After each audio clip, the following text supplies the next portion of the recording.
அனைவருக்கும் வணக்கம். நம்ம இன்றைக்கி ட்ராவல் பண்ணிகிட்டு இருக்கக்கூடிய இந்த இடம் ஒரு ஹில் ஸ்டேஷன். உண்மையாலுமே அவ்வளோ சிறப்பாக இருக்கக்கூடிய இந்த க்ரீனிஷான இடத்த நம்ம பார்க்கறக்கு கண்டிப்பாக நம்ம லைஃப் டைமில் கொடுத்து வச்சுருக்கணும். நீங்கள் ஒரு ட்ராவலராக அல்லது இந்த மாதிரி பயணத்தை விரும்பக்கூடிய நபர்களாக இருந்தீங்கன்னா இந்த வீடியோவை மிஸ் பண்ணாமல் பாருங்கள். இந்த பயணம் ஒரு காரில் மேலே வீடியோ வச்சு எடுத்த அளவுக்கு தான் இருக்கும். இது நம்ம டூ வீலரில் தான் எடுத்திருக்கோம். இருந்தாலும் எல்லோரும் ஒரு ட்ராவலிங் வீடியோ விரும்பக்கூடிய நபர்களாக இருக்கும் பட்சத்தில் இந்த மாதிரி ஒரு வியூவை கண்டிப்பாக எதிர்பார்ப்பாங்க. வாகனத்துக்குள்ளே நம்ம உட்காந்து வேடிக்கை பார்த்துட்டு போகிறதுங்கிறது ஒரு இது. நேரடியாக முன்னாடி சாலையை பார்த்து நம்ம ட்ரைவ் பண்ணுற மாதிரியான ஒரு எக்ஸ்பீரியன்ஸை தரக்கூடியதான் இந்த வீடியோ எக்ஸ்பீரியன்ஸ். கண்டிப்பாக வீடியோவை மிஸ் பண்ணாமல் பாருங்கள். செம்ம ரம்யமாக தான் இருக்கும்.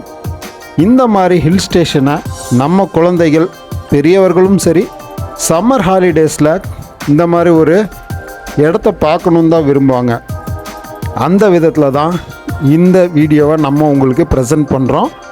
சூப்பராக இருக்கக்கூடிய இருபுறங்களிலும் மரம் சூழ்ந்து பயங்கரமான ஹேர்பின் பென்ஸ், கிட்டத்தட்ட ஒரு 70 ஹேர்பின் பென்ஸ் இருக்கக்கூடியது இந்த இடம். இது கொல்லிமலை தாங்க. தமிழ்நாட்டில் நிறைய ஹில் ஸ்டேஷன்ஸ் இருக்குது. அதில் ஊட்டி, கொடைக்கானல், ஏற்காடு, கொல்லிமலை, சதுரகிரி போன்ற ஏகப்பட்ட விஷயங்கள் இருக்குது. மெயினாக வால்பாறையும் கூட இதே போல் தான் இருக்கும். ஸோ இந்த மாதிரி ஹில் ஸ்டேஷனில் ட்ராவல் பண்ணுறதுங்கிறது ஒரு செம்மையான எக்ஸ்பீரியன்ஸ் தான். இந்த வீடியோவை உங்கள் ஃப்ரெண்ட்ஸ் அண்ட் ஃபேமிலிக்கு கண்டிப்பாக ஷேர் பண்ணுங்கள். அவங்களும் இந்த விஷயத்தை என்ஜாய் பண்ணக்கூடிய விதமாக தான் இருக்கும். ஸோ நம்ம ட்ராவல் பண்ணும்போது நம்ம கவனிக்க வேண்டிய விஷயம் என்னென்னா சைடு மிரர் இது எல்லாமே கவனித்து தான் வரணும். இங்கே பாருங்கள், சைடில் ஒரு அழகான கோயில். இது கொல்லிமலையினுடைய என்ட்ரன்ஸ் அப்படின்னே சொல்லலாம். நம்ம இப்போ வந்துட்டுருக்கிறது ஹில் ஸ்டேஷன்லேருந்து கீழே இறங்கக்கூடிய வியூவை தான் காட்டிக்கிட்டு இருக்கோம். இப்போ நம்ம கீழேருந்து வந்தோம் அப்படின்னா இந்த கோயில் டாப்பில் தான் இருக்குது. கிட்டத்தட்ட ஒரு 200-300 மீட்டர் தூரத்தில் தான் மேல் உச்சிக்கும் இந்த கோயிலுக்கும் இருக்கக்கூடிய தூரம். இங்கே பாருங்கள், ரோடு அனைத்துமே சைடில் இந்த மாதிரி சேஃப்டி இதை போட்டு வச்சுருக்காங்க. இது இந்த ரோலர்ஸ் அனைத்துமே வாகனங்கள் போய் முட்டுச்சு அப்படின்னா அந்த ரோலர் சுற்றி வெஹிக்கிளை உள்ளுக்குள்ளேயே தள்ளிவிடும். நம்ம வெஹிக்கிள் சைடில் விழுகாமல் ரோட்டுக்கே வர மாதிரி தான் இந்த செட்டப் அப்படிங்கிறது இருக்குது. இது அனைத்துமே ஒரு பாதுகாப்பு கருதி தான் இந்த மாதிரி ஹில் ஸ்டேஷனில் அமைக்கிறாங்க. பொதுமக்கள் விபத்திலிருந்து தப்பிக்கக்கூடிய விதமாக இந்த ரோலர்ஸ் ஆனது அமைக்கப்பட்டிருக்குது. இங்கே நமக்கு முன்னாடி 2 வெஹிக்கிள்ஸ் போயிட்டுருக்கு. பார்க்கறதுக்கு எவ்வளோ பியூட்டியாக இருக்குது அப்படிங்கிறத பாருங்கள். கொல்லிமலையில் ஏகப்பட்ட விஷயங்கள் இருக்குது. மிக அதிசயமான விஷயங்கள், அதிசயமான மூலிகைகள் போன்ற இன்னும் பல்வேறு தகவல்களும் கிடைக்குது. சித்தர்கள் இன்னும் இந்த கொல்லிமலையில் வாழ்ந்துக்கிட்டு இருக்காங்க அப்படிங்கிறதுக்கு நிறைய உதாரணங்கள் சொல்கிறாங்க.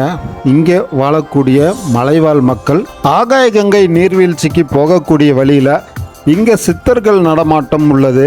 இங்கே சித்தர்கள் உங்களுக்கு தென்பட்டால் அவங்களிடத்தில் நீங்கள் பேச முயற்சிக்காதீர்கள். அவர்கள் உங்களிடத்தில் பேச மாட்டாங்க. அவங்க மௌனமாகவே கடந்து போயிடுவாங்க. அவங்கள தொந்தரவு செய்யாதீர்கள் அப்படிங்கிற மாதிரி ஒரு 8 வருஷத்துக்கு முன்னாடி போர்டுகள்லாம் நம்மளே பார்த்துருக்கோம். அந்த மாதிரி இருக்கக்கூடிய இந்த அதிசய ஹில் ஸ்டேஷனில் கண்டிப்பாக சித்தர்கள் வாழ்கிறதுக்கான அறிகுறி அப்படிங்கிறது நம்ம இங்கே வரும்போதே நமக்கு தெரியும். ஸோ நிறைய விஷயங்கள் இங்கே பிரமிப்பை ஏற்படுத்தக்கூடிய விதமாக தான் இருக்குது. கொல்லிமலை ஏன் இப்படி ஒரு பேர் அப்படிங்கிறது எல்லாருமே யோசிக்கக்கூடிய விஷயந்தான். பொதுவாகவே கொல்லிமலை அப்படின்னாலே ஒரு திகில் அப்படின்னே சொல்லலாம். ஏன் அந்தளவுக்கு பேராச்சு அப்படின்னா அந்த காலத்தில் நிறைய மாந்திரீகர்கள் இந்த மலையில் வாழ்ந்துக்கிட்டு இருந்ததா சொல்கிறாங்க. என்ன காரணம்னா அதிசயமான நிறைய மூலிகைகள் இன்னும் இந்த மலையில் கிடைக்குதுன்னா பாருங்களேன். சித்தர்கள் குறிப்பிட்ட ஓலைச்சுவடிகளில் இருக்கக்கூடிய மூலிகைகள் நிறைய இந்த மலையில் இருக்குது. இந்த மலையில் இல்லாத மூலிகைகளே எங்கேயுமே கிடையாதுங்கிற அளவுக்கு ஒரு அதிசயமான மூலிகை வாய்ந்த மலை தான் இந்த கொல்லிமலை.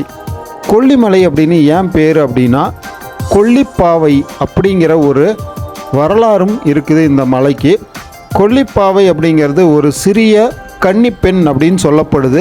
இந்த மலையில் இருந்த அந்த வரலாறை எடுத்து நம்ம படித்தோம்னா தெரியும்.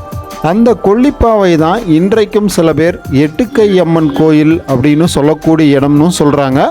இல்லை, கொல்லிப்பாவைங்கிறது இன்னொரு இடம் அப்படின்னு சொல்கிறாங்க. ஆனால் அந்த கொல்லிப்பாவை அப்படிங்கிறதுக்கான வரலாறு இங்கே உள்ள மக்களுக்கே சில பேர்த்துக்கு தெரியல அப்படின்னா பாருங்கள். கொல்லிப்பாவை அப்படிங்கிறது ஒரு தெய்வம், கன்னிப்பெண்ணாக இருந்த அந்த தெய்வத்தை தான் வழிபடுகிறார்கள் அப்படின்னு சொல்கிறாங்க. அது ஒரு புறம் இருக்கட்டும், இங்கே மாந்திரீகர்கள் ஏன் அதிகமாக இருக்கிறாங்க அப்படின்னு நம்ம கேள்விப்படுறோன்னா அதுக்கு ஒரே ஒரு காரணம்தான், இந்த மலையில் இருக்கக்கூடிய அனைத்து மூலிகைகளும் கிடைக்காத விஷயங்கள் தான் அப்படின்னு சொல்கிறாங்க. அந்த கிடைக்காத மூலிகைகள் கிடைக்கக்கூடிய இடத்துல மாந்திரீகர்கள் வந்து மந்திரம் செய்து மற்ற விஷயங்களை சாதிப்பதற்காக இந்த மலையில் வந்து தங்கி விடுகிறார்கள் அப்படிங்கிறதும் ஒரு உண்மை. ஏன்னா இங்கே இருக்கக்கூடிய மூலிகைகள் அத்தனை வேலைப்பாடுகள் செய்கிறனால மாந்திரிகர்கள் அங்கேயும் இங்கேயும் போயிட்டு வரதை விட இங்கேயே தங்கிடலாம்னு இங்கேயே தங்கி வாழ்ந்த மனிதர்களும் இருக்காங்கன்னு தான் சொல்கிறாங்க. இதெல்லாமே நம்ம கேள்விப்படக்கூடிய விஷயங்கள் தான். ஆனால் இன்னுமே கொல்லிமலை அப்படின்னா மக்கள் மத்தியில் ஒரு அச்சம் அப்படிங்கிறது இருக்குது. மந்திரத்திற்கும் மாயத்திற்கும் பேர் போன ஒரு இடம் அப்படின்னா கொல்லிமலை அப்படின்னு தான் சொல்கிறாங்க. கொல்லிமலைக்கு போய் செஞ்சுட்டு வந்துட்டாங்க அப்படிங்கிற மாதிரிலாம் நம்ம ஊர் பக்கம் பேசி கேள்விப்பட்டிருப்போம் இல்லையா, அந்த விஷயம்தான். இதில் ஒரு அதிசயம் என்ன அப்படின்னா, இன்றைக்கு இருக்கக்கூடிய ஏஐ டெக்னாலஜி, சயின்ஸ் டெவலப்மெண்ட் எவ்வளவோ வளர்ச்சி அடைஞ்சிருச்சு. இன்னுமா இந்த மாந்திரீகம் மந்திரமெல்லாம் இருக்குது அப்படின்னு கேட்டிங்கன்னா கண்டிப்பாக ஆமாம் அப்படின்னு தான் சொல்லணும். இது கேட்குறக்கு ஒரு நகைச்சுவை ஏற்படுத்தினாலும் இது உண்மைதான்.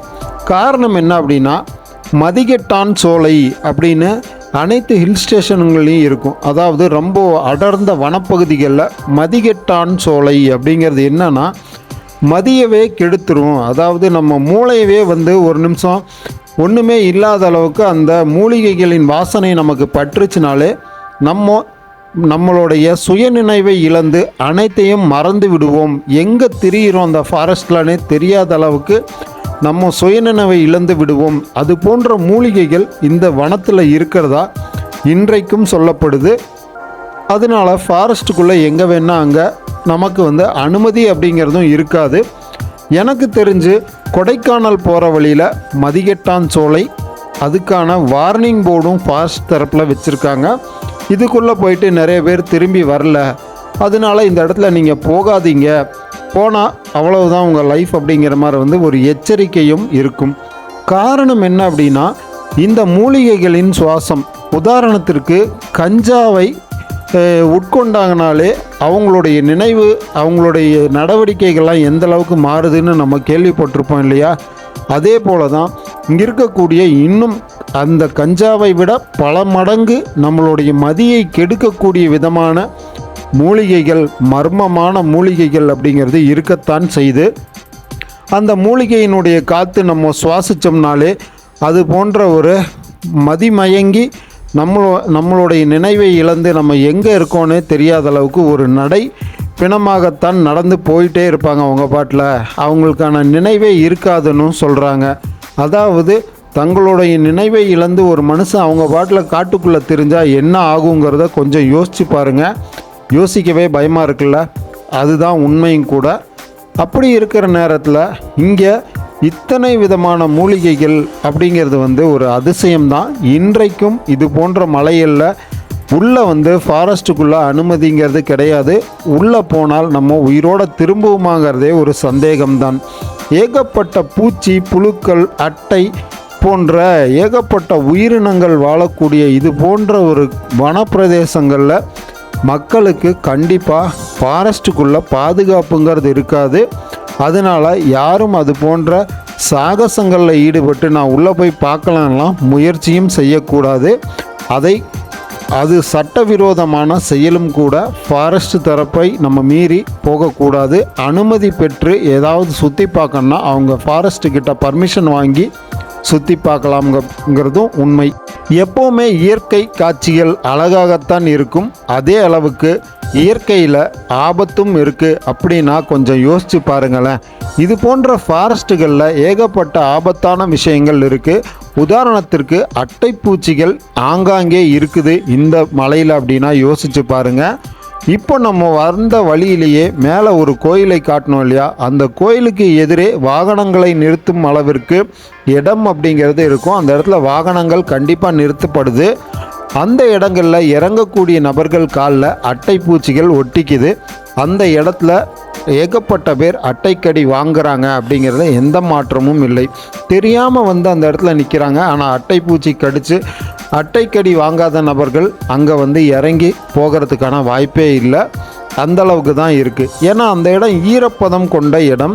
ஈரப்பதம் இருக்கக்கூடிய தண்ணீர் ஊற்று இருக்கக்கூடிய இடங்களில் அட்டைகள் அப்படிங்கிறது அதிகமாகவே இருக்கும். இந்த கொல்லிமலையில் நிறைய இடங்களில் அட்டைப்பூச்சி இருக்குதுங்கிறதும் உண்மை. நீங்கள் ஒரு இடத்துக்கு போகிறீங்க அப்படின்னா அந்த இடத்துல நம்ம பாதுகாப்பை உறுதி செஞ்சுக்கிட்டு தான் நம்ம பயணத்தை தொடரணும். இதுக்கு இன்னொரு விஷயமும் நான் சொல்கிறேன். அட்டைப்பூச்சிகள் கடித்தால் என்ன செய்யலாம் அப்படிங்கிற ஒரு கேள்வி இருக்கும் இல்லையா. கடித்தால் என்ன செய்யலாம் அப்படிங்கிறத விட கடிக்கிறதுக்கு முன்னாடி எப்படி அதை நம்ம ப்ரிகாஷன் தவிர்க்கலாம் அப்படிங்கிறதையும் நம்ம பார்க்கலாம். அட்டைகள் கடிக்கும்போது நமக்கு வலி அப்படிங்கிறதே இருக்காது. அதற்கு நான் ஒரு புத்தகத்தில் படித்த அந்த அறிவியல் ரீதியான காரணத்தையும் சொல்கிறேன். அட்டைகளை எப்படி வந்து நம்ம கையாள்வது, அட்டைகள் இடமிருந்து கடி வாங்காமல் தப்பிப்பது எப்படி அப்படிங்கிறதையும் பார்த்துடலாம். பொதுவாக அட்டைகள் நம்ம காலில் ஒட்டும்போது அது கடித்து ரத்தத்தை உறிஞ்சிட்டு விட்டுரும். அதுக்கப்புறம் அது எந்த அளவுக்கு ரத்தம் உறிஞ்சிச்சோ அதே அளவுக்கு ரத்தமானது கடித்த இடத்துலேருந்து வெளியேறும். ஏன்னா அது நரம்பை பார்த்து தான் கடிக்குது. அது நரம்பில் கடிக்கக்கூடிய விஷயம். ஊசியில் ஒரு நரம்பை குத்தி விட்டு எடுத்தோன்னா எப்படி ரத்தமானது ஃப்ளோ வெளியே வருமோ அதே மாதிரி தான் ரத்தமானது வெளியேறும். ஒரு பைப்பு உடஞ்சி போகும்போது எப்படி ரத்தம் வருமோ அந்த மாதிரி தான் வரும். அதுக்காக நம்ம பயப்பட வேண்டியதில்லை. தண்ணியில் கால் வச்சிங்க அப்படின்னா அந்த ரத்தம் சிறிதாக நின்றும். இதுக்கு இன்னொரு விஷயமும் இருக்குது.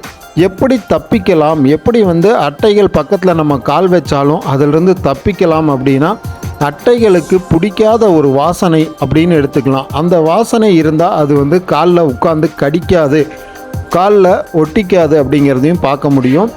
இயற்கையாக நம்ம செய்யக்கூடிய விஷயம் என்னென்னா, நார்த்தங்காய் வந்து கட் பண்ணி நார்த்தங்காயை ஃபுல்லாக கால் முழுக்க தேய்ச்சிட்டிங்க அப்படின்னா அந்த சாறு பட்ட இடத்துல வந்து அது ஒட்டிச்சினாலும் நம்மளை கடிக்கிறதில்ல அப்படிங்கிறது உண்மை. ஒட்டிக்கும், இருந்தாலும் நம்ம அதை தட்டி விட்டுறலாம். ஒட்டினாலும் சீக்கிரமாக கடிக்காது, நம்ம பார்த்துடலாம். இப்படியெல்லாம் நம்ம மலைவாழ் மக்கள்கிட்ட கேட்டோம்னா சில அறிந்த நபர்கள் சொல்லுவாங்க, நார்த்தங்காயை வந்து நல்லா கட் பண்ணி அந்த சாறை பூசிக்கிட்டோன்னா கண்டிப்பாக அட்டைக்கடியிலிருந்து தப்பிக்கலாம். இன்னொரு முறையும் இருக்குது. கால் முழுக்க ஷாம்பூ தேய்ச்சிட்டோம்னாலும் அட்டைகள் கடிக்காது அந்த ஸ்மெல்லுக்குன்னு சொல்கிறாங்க. அது நம்ம ட்ரை பண்ணதில்லை, இருப்பினும் இதுவும் சொல்லப்படுது. இன்னொரு பக்கம் அட்டைகள் கடித்தால் ஏன் மனிதனுக்கு அந்த உணர்ச்சியே தெரியறதில்ல, கடித்து ஏகப்பட்ட ரத்தத்தை உறிஞ்சுது, ரத்தம் நரம்புலேருந்து வெளியேறுவது கூட ஏன் மக்களுக்கு தெரியறதில்ல அப்படின்னா அதற்கான அறிவியல் காரணமும் நான் படித்ததை சொல்கிறேன். அட்டைகள் வாயிலிருந்து ஒரு உமிழ்நீரானது சுரக்குமாம். அந்த உமிழ்நீர் திரவம் அது வந்து கால்லையோ கையிலையோ எங்கே ஸ்கின்ல பிடிக்குதோ அந்த இடத்துல முதல்லையே அந்த உமிழ்நீரை துப்பி அந்த இடத்துல அந்த இடமானது மரத்து போகும் விதமாக செய்து விடுமாம்.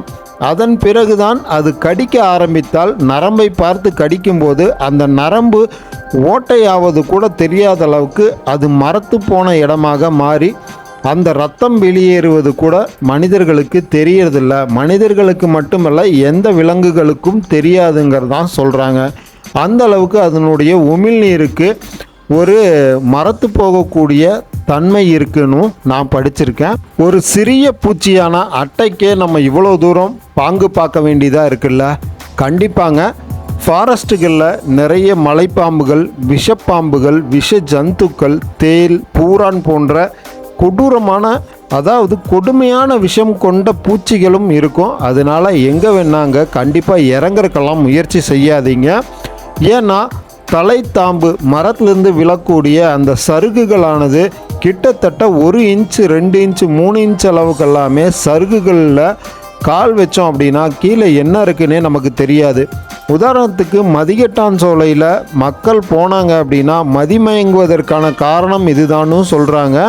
ஏன்னா அங்கே இருக்கக்கூடிய சருகுகள் கீழே ஏதாச்சும் விழுந்திருந்து அதில் இருக்கக்கூடிய அந்த இதை நம்ம மிதிப்படும் போது அந்த நச்சுத்தன்மை காற்று நம்ம சுவாசித்து அதுபோல் விஷயங்களும் நடப்பதற்கு வாய்ப்பு இருக்குங்கிறாங்க. இப்போ சமீபத்தில் ஒரு 2 ஆண்டுகளுக்கு முன்பு சத்தியமங்கலத்திலிருந்து ஒரு நபர் காணாமல் போனாராம். அந்த நபர் இன்னொரு தூரமான ஊரில் போய் எங்கேயோ ஒரு ஃபாரஸ்ட் இடத்துலேருந்து வெளியே வந்ததாக ஒரு தகவலும் வெளியாச்சு செய்திகளில். அவர் அப்படி தான் சுயநினைவை இழந்து 2-3 நாட்கள் கழித்து தான் ஃபாரஸ்ட்லேயே அப்படியே நடந்துக்கிட்டே இருந்து ஏதோ ஒரு இடத்துல வெளியே வந்தப்போ அந்த கிராம மக்கள் அவரை பிடிச்சு என்ன யார் நீங்கள் அப்படின்னு கேட்கும்போது அவர் அந்த சுயநினைவு இல்லாமல் இருந்ததை சொல்லி அதற்கப்புறம் அவங்க அந்த ஊருக்கு திரும்பி அவங்கள கொண்டு போய் விட்டாங்கங்கிற மாதிரியான விஷயமும் செய்திகளில் வெளியாச்சு. இதற்கு காரணம் அந்த மூலிகைகளினுடைய சுவாசம் அவர் சுவாசித்ததுனால தான். ஃபாரஸ்ட்டில் இருக்கக்கூடிய மூலிகை செடிகள் ரொம்பவே ஆபத்தானதும் கூட, அதனால் மிக எச்சரிக்கை அப்படிங்கிறது தேவை. சரி, இதெல்லாம் ஒரு புறம் இருக்க, இயற்கை காட்சிகளை ரசிப்பதற்கு நாம் வரக்கூடிய இது போன்ற அழகான மலைகளில் நிறைய ஃபாரஸ்ட்டு அதிலேருந்து வரக்கூடிய அருவிகள் நீர்வீழ்ச்சி அப்படிங்கிறது இங்கே செமையாக இருக்குது. இது போன்ற அருவிகளிலிருந்து வரக்கூடிய மூலிகை தண்ணீரால் நம்ம குளித்தோம் அப்படின்னா அந்த தண்ணீர்லேருந்து நமக்கு உடல் நல்ல ஆரோக்கியத்தை தருங்கிறாங்க. அதே போல் இந்த மாதிரி மலை பிரதேசங்களில் கடைகள்லையோ அல்லது ஏதோ ஒரு இடத்துல நீங்கள் உணவருந்தும் போதோ சாப்பிடும்போது வைக்கக்கூடிய தண்ணீர் அவ்வளோ சிலுச்சிலுப்பாக ஃப்ரிட்ஜிலிருந்து எடுத்து வச்சது போல தான் இருக்கும். இந்த கொல்லிமலையிலையும் அதே போல தான் தண்ணீர் ரொம்ப விறுவிறுப்புடன் இருக்கும். மூலிகை தண்ணீர்கள் அப்படின்னே சொல்லலாம். மலையிலிருந்து வழிஞ்சு வரக்கூடிய தண்ணீர் ஏகப்பட்ட மூலிகைகள் மேலே பட்டு தான் அந்த தண்ணீரானது மக்களுக்கு வந்து சேருது. இங்குள்ள மக்கள் அதிக பருமனாக இருக்கிறதில்ல. இயற்கை உணவுகளை சாப்பிட்டு அவங்க ரொம்ப லீன் பாடியாக தான் இருக்காங்க. நல்ல விவசாயம் செய்கிறாங்க. இங்கே ஏகப்பட்ட விவசாயங்களும் செய்யப்படுது. இங்கே பைனாப்பிள் வளர்ப்பு ரொம்ப அதிகம். அதே போல் பலாப்பழம், மிளகு விளைச்சல் இந்த கொல்லிமலையில் ரொம்பவே அதிகமாக விளைக்கிறாங்கங்கிறதும் உண்மை. நீங்கள் சாதாரணமாக கொல்லிமலைக்கு வந்தீங்கனாலே நிறைய இடத்துல உயரமான மரங்களில் ஒரு கொடி பச்சை கலரில் நிறைய மேலே போயிருக்கும். ஒரே செடி போல தான் அனைத்துமே இருக்கும். அது அனைத்துமே மிளகு செடி தாங்க. இங்கே வந்தீங்கன்னா கண்டிப்பாக மிளகு வாங்கலாம். நீங்கள் கொஞ்சம் விலை கம்மியாக இருக்கும் கீழே நம்ம வாங்கிறத விட. மெயினாக பைனாப்பிள் சாகுபடி இங்கே பண்ணுறனால பைனாப்பிள் சீசனில் செம்மையான டேஸ்ட் உள்ள பைனாப்பிள்ஸ் இங்கேருந்து நீங்கள் வாங்கிட்டு போகலாம். பலாப்பழமும் நிறைய இடங்களில் இருக்குது. ஸோ இதுபோல் இயற்கை உணவுகளை சாப்பிடக்கூடிய இந்த மலைவாழ் மக்கள் நீண்ட ஆயுளுடன் வாழ்கிறார்கள். அதே போல் நல்ல காற்றை சுவாசிக்கக்கூடிய ஒரு வாய்ப்பும் அவங்களுக்கு கிடைக்குது. நம்ம கீழே இருக்கக்கூடிய மக்கள் மலையிலிருந்து யாருக்குமே ஒரு நல்ல சுவாசம் அப்படிங்கிறதே கண்டிப்பாக கிடையாது. ஃபேக்ட்ரிஸ்னுடைய ஸ்மெல்லு, அங்கே வரக்கூடிய புகை, இது போன்ற விஷயங்களை நம்ம சுவாசித்து பொல்யூஷனான காற்றுல தான் நம்ம வாழ்கிறோம். இதுபோல் ஹில்ஸில் வாழக்கூடிய மக்களுக்கு அது அனைத்தும் கிடையாது. நல்ல ஆரோக்கியம், நீண்ட ஆயுள், ஹெல்த்தியான லைஃப் ஸ்டைல் அப்படின்னு தான் இருக்காங்க. என்ன ஒரே ஒரு விஷயம், கிராமம் போல தான் இருக்கும். கிராமத்தில் தான் அனைத்துமே நல்ல எளிமையான மக்கள், எளிமையாக அனைத்துமே கிடைக்குது. யதார்த்தமாக பழகக்கூடிய மக்களாக இருக்காங்க. இந்த மலையிலையும் அதே மாதிரி தான்.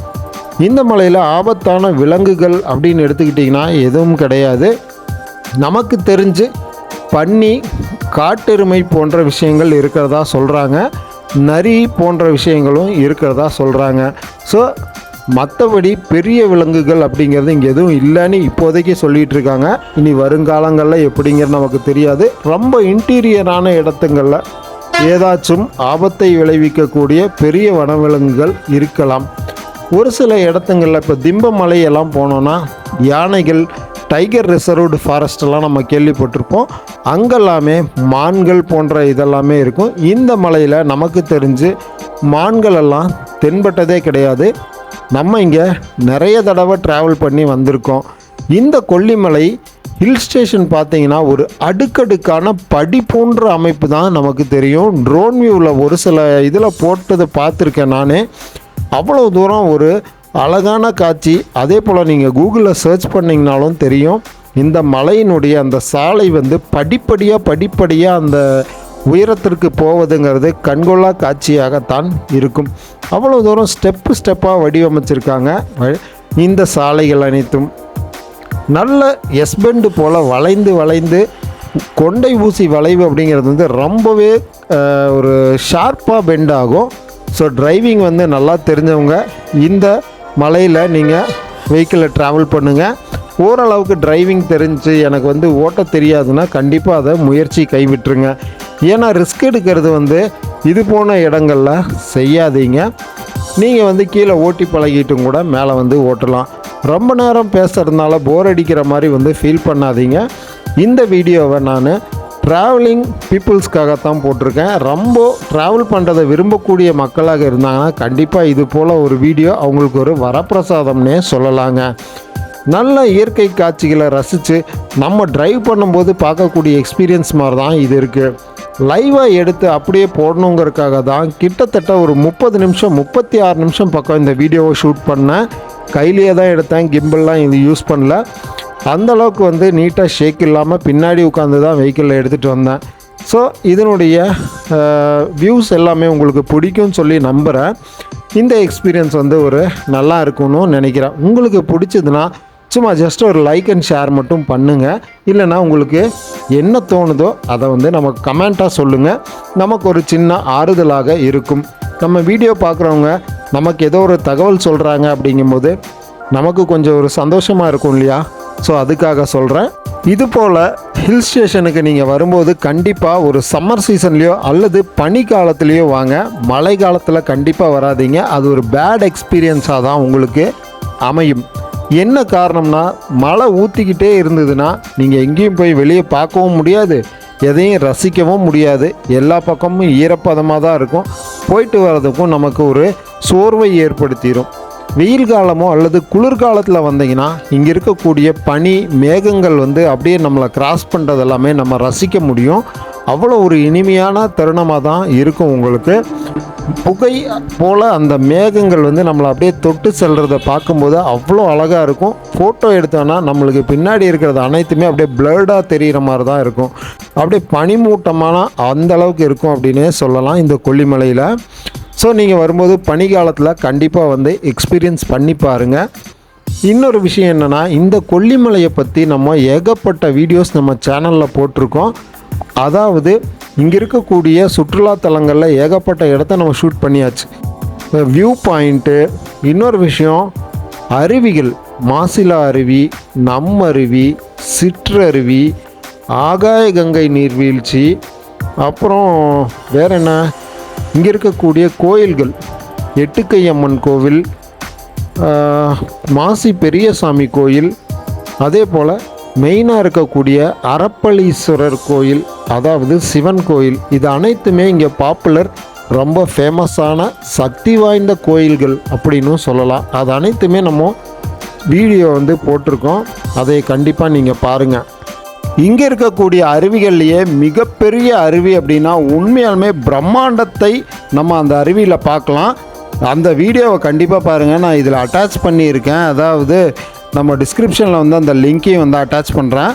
ஆகாய கங்கை நீர்வீழ்ச்சியில் விழக்கூடிய அந்த தண்ணீர் எவ்வளோ ஆர்ப்பரித்து ஓடுது, எவ்வளோ உயரத்துலேருந்து வானத்திலிருந்து கீழே விழுகிற மாதிரியான ஒரு எக்ஸ்பீரியன்ஸை தரக்கூடிய அந்த அருவியை பாருங்கள். அதில் இறங்கி போய் பார்க்கறதுக்கு நிறைய பேர்த்துக்கு வாய்ப்பு இருக்கிறது இல்லை. காரணம் என்னென்னா, தண்ணி நிறைய வந்தது அப்படின்னா அங்கே அனுமதிக்கப்படுறதும் இல்லை. அந்த இடம் எங்கே இருக்குன்னா, அரப்பளீஸ்வரர் கோயிலுக்கு நேர் எதிரே அமைந்திருக்கக்கூடிய என்ட்ரன்ஸ் தான் அது. அங்கேருந்து நீங்கள் கீழ் நோக்கி இறங்கணும். கிட்டத்தட்ட 1000 படிகளுக்கு பக்கம் நம்ம கீழே இறங்குற மாதிரி இருக்கும். உடல் பருமனாக இருக்கவங்க, சுகர் பேஷண்ட்ஸு, அதே போல் பிபி இருக்கவங்க, இவங்களையெல்லாம் அனுமதிக்கிறதுக்கு இல்லை. அந்த இடத்துல போர்டும் வச்சுருப்பாங்க. ஏன்னா நார்மலாக இருக்கக்கூடிய பர்சன்ஸே கீழே இறங்கும்போது கால் வந்து அப்படியே கடகடன்னு ஆடும். அதே போல் கீழே இறங்கி போய் குளிச்சுட்டு நம்ம மேலே வரும்போது உடல் சோர்வு அப்படிங்கிறது பயங்கரமாகவே இருக்கும். கண்டிப்பாக நீங்கள் போகிறீங்கன்னா வாட்டர் கேனில் தண்ணி எடுத்துகிட்டு போங்க. இப்போ ஒரு இரு இடங்களில் வந்து வாட்டர் கேன் விற்பனை செய்கிறாங்க. ஆனால் அதை நம்பி போகாதீங்க. கண்டிப்பாக நீங்கள் கையில் வாட்டர் கேன் எடுத்துகிட்டு போங்க. அதே போல் குளுக்கோஸ் ஏதாவது இருந்துச்சுன்னா நீங்கள் ஒரு பாக்கெட்டில் சின்னதை வாங்கி வச்சுக்கோங்க, குளுக்காண்டி. அது மாதிரி சாப்பிட்டீங்கன்னா கொஞ்சம் புத்துணர்ச்சியாக இருக்கும். என்ன அப்படின்னா, கீழே இறங்கிட்டு மேலே ஏறுறவங்க கெஸ்ஸுன்னு தான் ஏறணும். ரொம்ப டஃப்பான ஒரு இடம்தான். ஆனாலும் கீழே இருக்கக்கூடிய அந்த அற்புதமான ஃபால்ஸை பார்க்கறதுக்கு நம்ம இதுக்காக முயற்சிக்கலாம்னே சொல்லலாம். அந்த வீடியோ வந்து நம்ம அட்டாச் பண்ணதை கண்டிப்பாக பார்த்தீங்கனாலே உங்களுக்கு அதில் இருக்கக்கூடிய பிரமிப்பு தெரியும். நீங்கள் அடுத்த தடவை அந்த ஃபால்ஸுக்கு போயே தீரணுங்கிற உங்களுடைய எண்ணம் கண்டிப்பாக இருக்கும். அந்தளவுக்கு ஒரு சூப்பரான ஃபால்ஸ் தான் அது. இங்கே இன்னொரு மிக முக்கியமான விஷயம் என்ன பண்ணால், நம்ம இறங்கக்கூடிய நேரம் கிட்டத்தட்ட ஒரு 6 மணி நேரம்தான். இப்போது மழை காலமாக இல்லாத, காற்று காலமாக இல்லாத நேரத்தில் நம்ம ஈஸியாக இறங்கிடலாம். பெரும்பாலும் ஹில் ஸ்டேஷனில் நீங்கள் எங்கே போய் வந்தாலும் மழை காலங்கள்லையோ அல்லது வேறு ஏதாவது சுச்சுவேஷன் சரியில்லாத மேகமூட்டமாக மழை பெய்யக்கூடிய நேரங்களாக இருக்கும் பட்சத்தில் நீங்கள் இறங்குறதோ ஏறுறதோ தவிர்த்துருங்க. காரணம் என்னென்னா, இங்கே இருக்கக்கூடிய மரங்கள் அந்த தண்ணியில் வந்து அரிப்பால் அந்த மரங்களுடைய வேரை அரித்து மரம் சாய்ஞ்சு கீழே விழுகிறதுக்கும் வாய்ப்பு இருக்குது.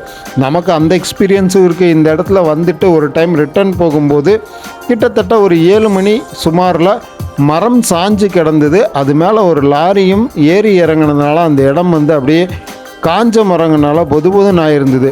ஆனால் அந்த இடத்துல எந்த வாகனம் வந்தாலும் கொஞ்சம் இடையூறாகத்தான் இருக்கும். அதுபோல் மரத்துங்களில் இருக்கக்கூடிய விழுதுகள் உடஞ்சி கீழே விழுகிறதுக்கும் வாய்ப்பு இருக்குது நம்ம கீழே ட்ராவல் பண்ணும்போது. ஸோ அந்த மாதிரி ரிஸ்கெல்லாம் எடுக்காமல் செக்யூராக போயிட்டு வர்றதுக்கான முயற்சியை செய்யுங்கள். சாகசம் அப்படிங்கிறது எப்போவுமே 2வது தான். நம்ம சேஃப்டியை முதல்ல பார்த்துக்குவோமே. கிட்டத்தட்ட கீழ் நோக்கி நம்ம வந்துட்டோம். இப்போ கீழே இருக்கக்கூடிய இந்த வறட்சியான இடமும் நமக்கு தெரியுது. இது சரியான சம்மர் சீசனுங்கிறதுனால கீழே இருக்கக்கூடிய மரங்கள் அப்படியே வந்து காஞ்சு தான் தென்படுது. காரணம் என்னென்னா, பாதி மலைக்கு ஏறினதுக்கப்புறம் தான் நமக்கு அந்த சில்னஸ் ஃபீல் அப்படிங்கிறதே இருக்கும். மலை அடிவாரத்துக்கு வர வர ஹீட் அப்படிங்கிறது நமக்கு நல்லாவே தெரியுங்க. காரணம் என்னென்னா, கீழே இருக்க வெப்பநிலையும் மேலே உச்சியில் இருக்கக்கூடிய அந்த குளிர்ச்சியும் நிறைய டிஃப்ரென்ஷியேட் இருக்குது. மேலே போக போக அந்த சிலுசிலுப்பு நமக்கு நல்லாவே இருக்கும். கீழே வந்தோம்னா அந்த சூடுத்தன்மை அப்படிங்கிறது நம்ம உணர ஆரம்பிச்சிருவோம். கொஞ்சம் கடினமாக தான் இருக்கும் கீழே வர வர. சம்மர் சீசனில் இது போல் ஒரு ரொம்ப எக்கனாமிக்காக ரொம்ப சீப் அண்ட் பெஸ்ட்டாக நம்ம வந்து இங்கே வந்து சுற்றி பார்க்குறதுக்கான ஒரு வாய்ப்பு அப்படின்னே சொல்லலாம். என்ன, வெஹிக்கிளுக்கு பெட்ரோல் அடிச்சுட்டு நம்ம இங்கே வந்தோன்னா மேலே ஒன்றும் பெருசாலாம் இல்லை, ஒரே நாளில் சுற்றி பார்க்கக்கூடிய அளவுக்கு தான் இருக்குதுன்னு வச்சுக்கோங்களேன். காலையில் நேரமே வந்துட்டிங்க அப்படின்னா சாயங்காலம் வரைக்கும் சுற்றி பார்த்துட்டு ரிட்டர்ன் நம்ம வந்து நைட்டு சேஃபாக நம்ம வீட்டுங்களுக்கு போயிடலாம். பிக்னிக் மாதிரி அரேஞ்ச் பண்ணுறதுக்கு இது ஒரு பெஸ்ட்டான இடம் தாங்க. ஆனால் டூரிஸ்ட் பிளேஸ் மாதிரி தான் இருக்கும். தங்கி இருந்து பார்த்தாலும் நல்லா சுற்றி பார்க்குறதுக்கான வாய்ப்பும் இருக்குது.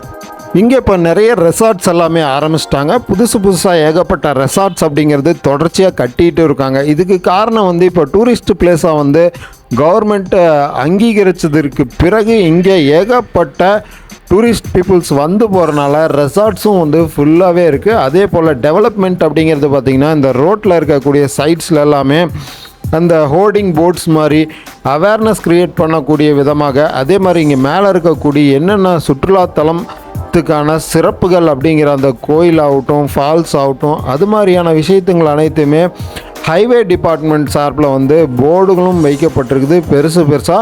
அதில் பார்க்கும்போதே நமக்கு ஒரு புரிதல் அப்படிங்கிறது கண்டிப்பாக கிடைக்கும்.